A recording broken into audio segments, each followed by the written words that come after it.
are you? Wonderful to be with you. I'm Jeremy Cordeaux. Peter Clayton's behind the camera. We're in the garage. It is a beautiful, well, we're recording Tuesday and Wednesday Facebook pages and podcasts on a Monday afternoon. But it's a beautiful Monday afternoon. It really is. Summertime. Summertime. There's a song. Pete, you know that song? Yeah. Summertime, summertime. I don't know who did it, but it says it all. Black Friday sales. I don't know if you're into Black Friday sales coming up. Why do we have Black Friday sales? I do not know. Like Halloween. I don't know why we have Halloween. But anyway, any excuse for a sale. Why not? The Christmas pageant has come and gone. For me, wonderful memories of the great late Sir Edward Haywood from John Martins. It was the John Martins Christmas Pageant for years and years and years and years. He was a lovely man. He was a magnificent man. If ever you go up to, Pete, what's it called? The beautiful old house up there past Springfield. It was Sir Edward and Lady Haywood's home, and it's now a tourist attraction. I've been up there several times. I love it. It's beautiful. Before the end of this segment, I will think of it. Carrickhill. So. Oh, yes. Carrickhill. I don't know. It's old-timers, Alzheimer's, Alzheimer's. I have no idea. No, the hard drive is getting full. The hard drive is getting full. How do you fix the hard drive once it's full? Anyway, the great Christmas pageant. However, on Christmas pageant day, you want to keep out of the city because nothing moves. God, it's a traffic jam, complete. Rate hikes or cuts? Well, we will know. As I say, we're recording Monday, so Tuesday we will know. The RBA meets about half an hour before the running of the Melbourne Cup. My bet is they'll have a very nice afternoon. My other bet is that rates will be on hold. Cuts, I think, will come in the new year. Probably about 4 or 5 rate cuts next year. But in the meantime, it is what it is. It's Guy Fawkes Day. Guy Fawkes Day today.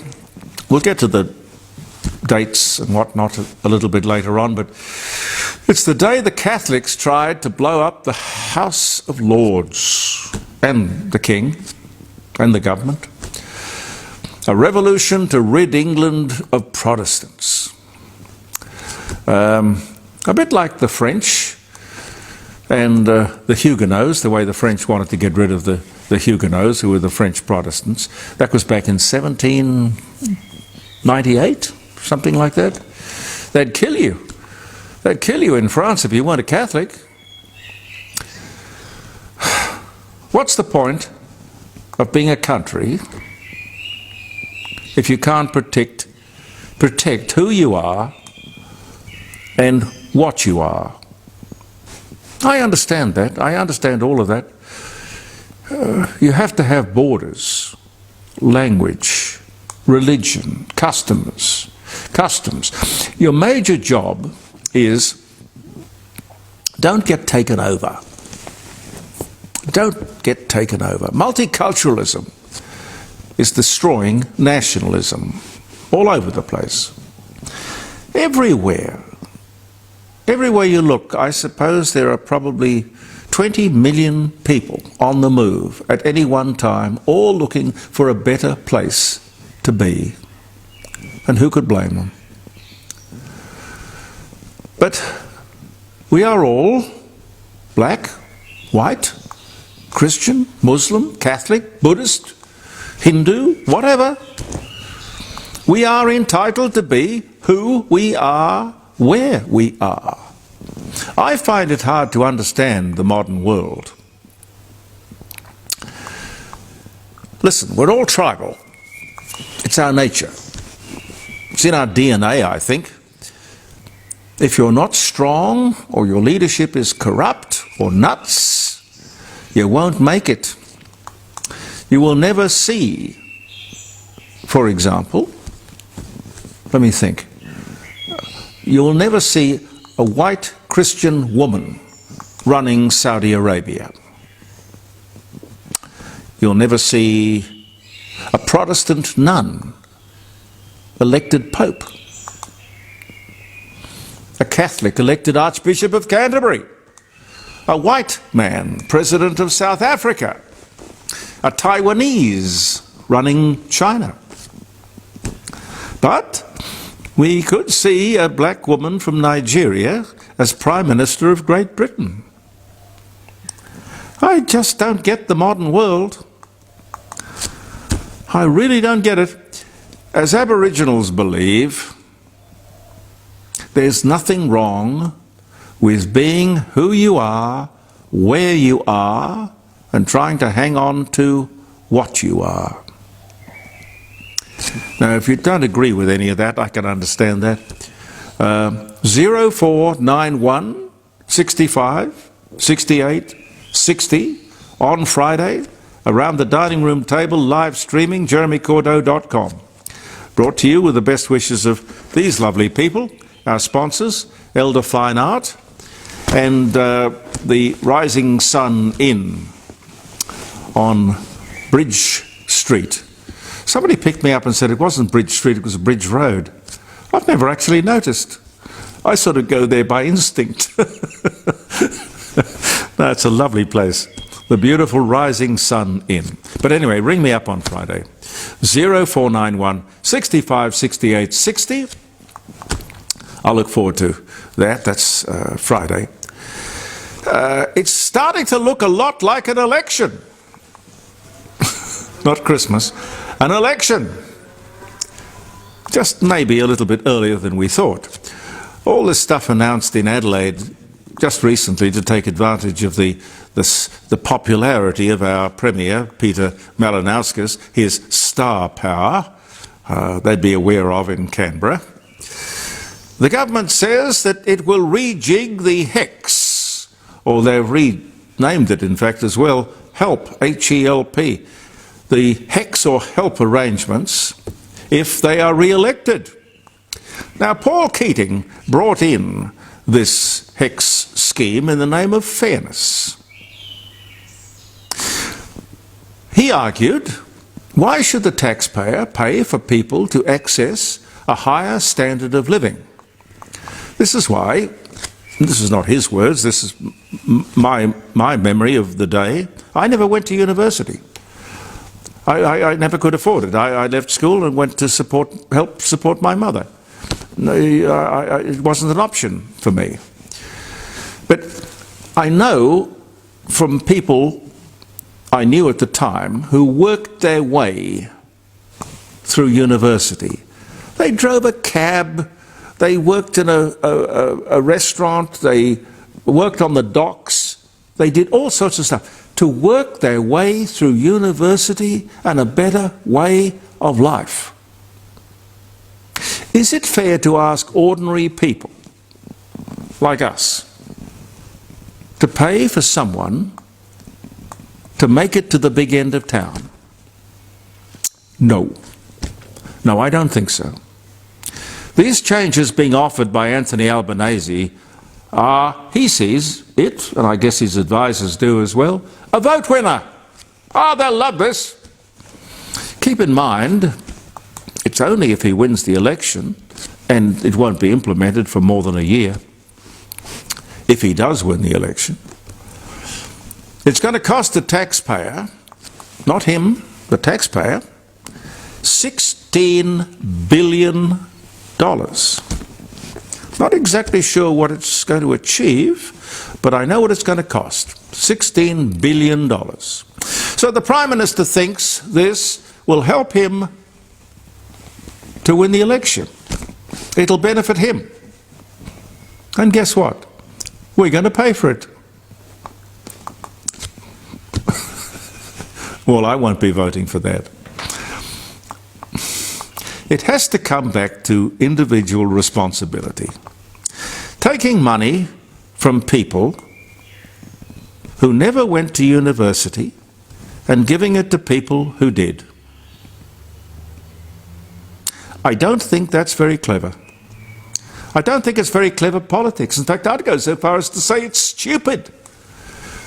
If I want to do better in life, and I do, it's up to me. I make the sacrifices. And we can extend that out. If I want to have children, it's up to me. I won't be sending a bill for childcare to the taxpayer. It's my responsibility. We shouldn't have a system that rewards people who want to plod along. I can understand people who do, but our system should reward and encourage self-reliance and independence. The more you do for people, the more you will have to do for people. Not my words, Abraham Lincoln. The more you do for people, the more you'll have to do for people. Abe wasn't a socialist, but, you know, he was from the left, but I think Abe Lincoln was brilliant. Just on the subject of higher learning and who should pay for it, the airy-fairy, that's probably not fair, is it? I was going to say the airy-fairy degrees. Let's call them humanities. Humanities. I don't think you should have to go to a university to learn how to be human. Anyway, the humanities. I'm talking about the arts, politics, economics, philosophy, social work, even journalism. I reckon those degrees should be much more expensive. And where we need more people, health, we need more doctors, education, we need more teachers, more scientists, we need science, IT, physics, chemistry, engineering. These should be priced as courses to encourage students to take them up.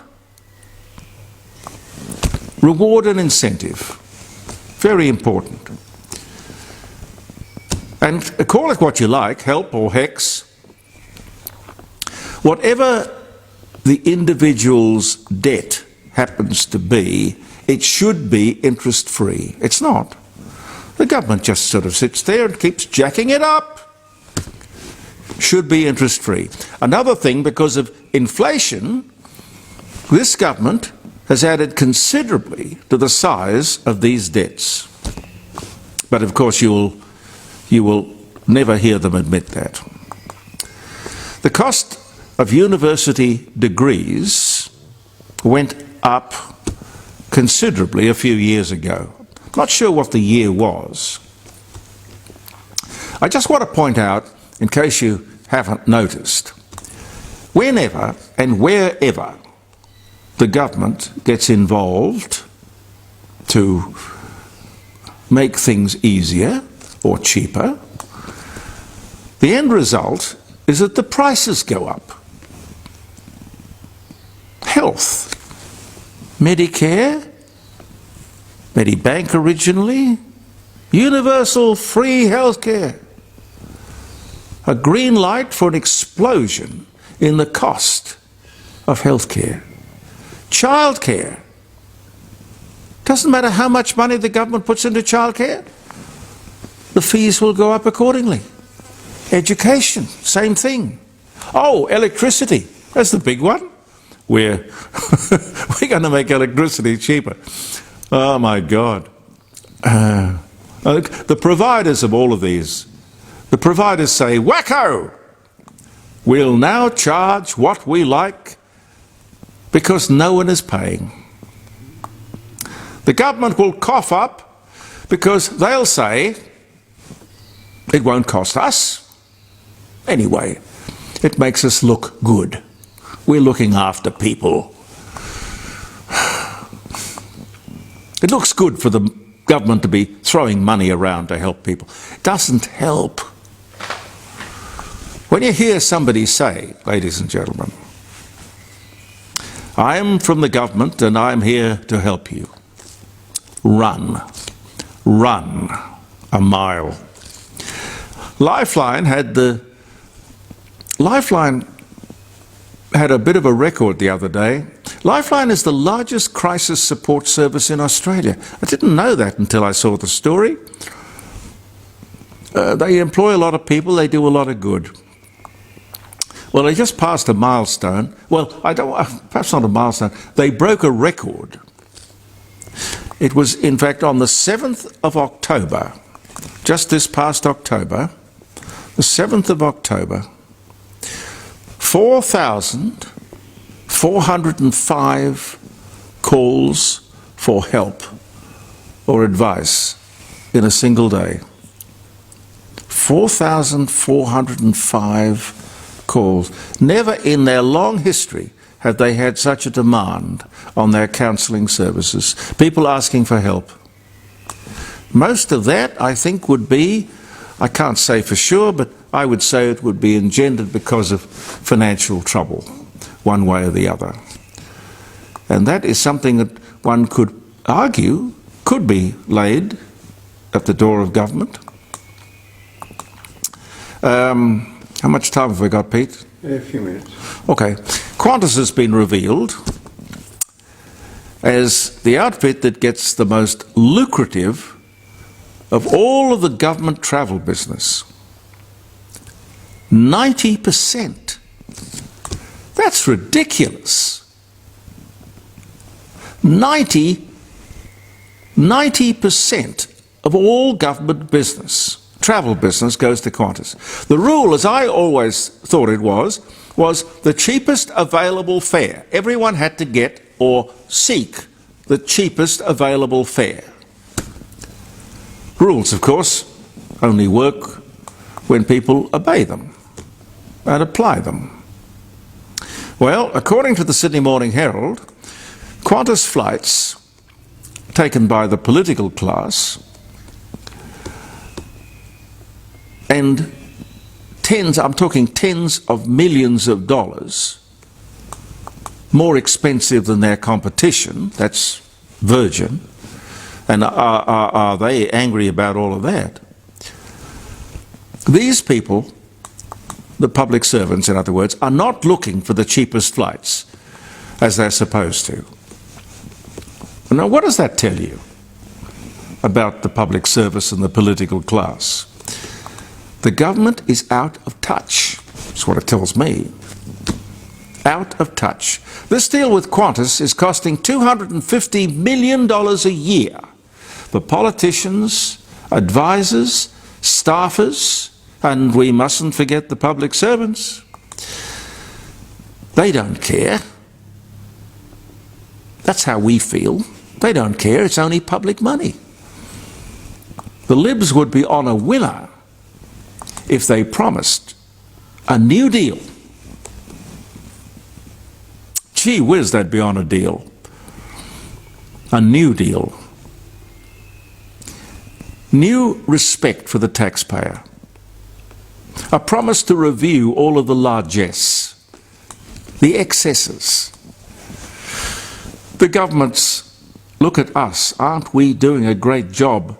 TV commercials and radio commercials, all those expensive public relations companies, the consultants, the billions spent on endless consultants when we have an expensive and, I imagine, competent public service. First-class travel, comcars as far as the eye can see, chauffeur-driven comcars, at all hours of the day and night, hospitality, perks of every description. We spend or we waste billions on trying to get people to like us. For example, I brought it up the other day with you, this $600 million that Anthony Albanese wants to spend to help Papua New Guinea get a football team together. Who says that's a good investment? But you know, you see, for Peter Dutton to come out there and say, I'm going to give you a new deal on all of this, we're going to save billions. He's got to convince us that he's going to be any better than Anthony Albanese and the Labour Socialists. It could be a litmus test, wouldn't it, to come out there and say, we are not going to be like that. But you wouldn't want to vote for anyone to continue the same consistent rorts that go on at public expense. Peter Dutton, I challenge you, come out there and say, I'm going to be different. I'm going to get rid of all that crap. Let's see what happens. Gee whiz. Okay, let's do some dates. Happy birthday if you're having a birthday or a wedding anniversary. I hope all of us here in the Court of Public Opinion, we wish you well. The dates, here we go. It's November 5. Golly, almost Christmas. November 5. On this day in 1935, Parker Brothers launched the board game. Pete, what do you reckon? Monopoly. Monopoly, right. Played it? Yeah, spot on. But you know, you wouldn't launch, because that was just after the Depression, or sort of, kind of, towards the end of the Depression. Not the time to launch anything, but gee whiz. Worked a treat. Wonder how many board games of Monopoly they've sold over the years. Golly. 1955, the date, this was the date that they returned to in Back to the Future. I don't know why they picked it. Marty McFly picked it. This was the date. November 5, 1955. Oh yes, the Gunpowder Plot. 1605, the Gunpowder Plot. Catholic conspirator Guy Fawkes attempts to blow up King James I and the British Parliament. Plot discovered, Guy Fawkes caught, tortured, later executed, hung, drawn and quartered, which was a really unpleasant way to go. Celebrated ever since as Guy Fawkes Day, with his effigy traditionally burnt on a bonfire accompanied by fireworks. I miss Cracker Night. It was good, the smell of gunpowder. And kids would go around and we'd pile up these things at the end of the street, great big bonfires, and all the parents would gather around. Simple, lovely time. And nobody talked about... I think we used to burn tyres. People would throw car tyres on a bonfire. Can you imagine how bad that was? Can you? God. 2015, Collins Dictionary blames... Well, who do you blame? The modern world, I suppose. You know what they picked as the word of the year? Pete? No, I don't. No. Binge watch. And the second most successful word was transgender. 2015, God help us. 1913, Vivian Leigh, the English actress, Gone with the Wind, A Streetcar Named Desire, born in Darjeeling, India. She died in 1967, but born this day in 1913. What a beautiful woman Vivian Leigh was. Adolf Hitler informs his military leaders in a secret meeting of his intentions to go to war. That was this day, back in 1937. So we appeased him for quite a few years when we shouldn't have. He was arming himself to the teeth. 1941, Art Garfunkel, I like him. American singer, Simon Garfunkel, Bridge Over Troubled Waters, Bright Eyes. Actor as well. He was born New York City, this day in 1941. The first US automobile patent was granted to George B. Selden for a gasoline-driven car. God bless you, sir. 1895 was the year, and this was the day. And I look around this garage and I see, sir, a tribute to you everywhere. Christopher Columbus learns how to grow and harvest maize, which is, what is maize? Corn. Corn, yeah. Corn. From Cuba's indigenous population back in 1492. Fred McMurray, American actor, Double Indemnity. He was in The Apartment. My Three Sons. He dies of pneumonia at 83. The year was 1991. Bryan Adams, Canadian. He was born in Ontario. Everything I Do. What was that song? It was from Robin Hood, wasn't it? Yeah, Everything I do, song. I do for you. Yeah. Just beautiful, beautiful song. Did you ever sing that? No. Pretty, pretty song. 1925, British secret agent Sidney Riley, ace of spies, is executed in a forest near Moscow by was a forerunner of the KGB, OGPU, the secret police of the Soviet Union back in 1925. Tatum O'Neill, American actress, Paper Moon, Little Darling, ex-wife of John McEnroe, born in Los Angeles. Ryan O'Neill was her father. In fact, I think she was in Paper Moon with Ryan O'Neill. Tatum O'Neill. 1963, anyway, she was born. And one more, 1854, the Crimean War, British and French defeat Russian forces of 50,000. Yes. And, of course, that was the beginning of this wonderful tradition called the Victoria Cross. Thank you very much for being with us, ladies and gentlemen.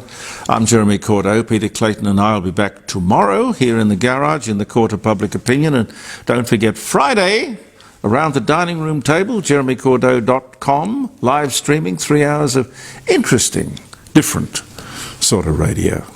Believe in yourself, and goodbye for now.